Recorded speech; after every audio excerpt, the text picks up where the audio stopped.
A child in many ways is an impression of all the adults who impact his life, particularly the parents, teachers, and others. If you want your children to be of a certain quality, the foremost thing that you need to pay attention to is, are you exuding that quality? What endears a child to everyone is that he's an exuberant life and a bundle of joy most of the time unless you cause misery to him. If you want to nurture a child,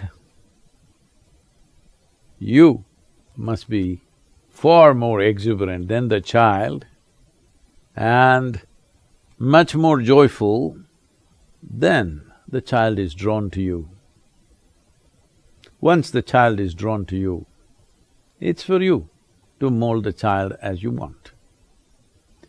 Right now, most children avoid adults because most of them are not exuberant by any standards, neither joyful, mostly stressed and complaining about their work, about their family, about the world, about everything. Why would a child want to have anything to do with you?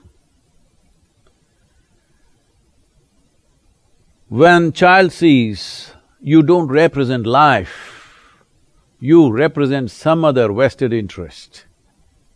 If you are interested in really being an impact on your children, you must represent life because they are just life.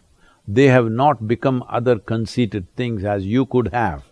They are simply life. You must represent life.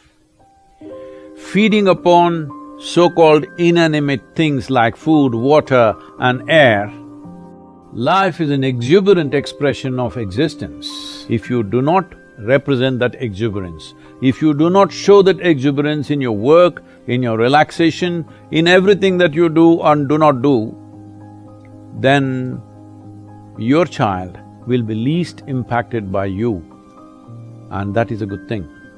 Because if you're so dead serious about your life and you represent other vested interests of your money or your status or your prestige or something like this, then it is best that the child is not impacted by these things. So if you are really concerned about impacting your child, what is it that your child want to be? Please become that to start with.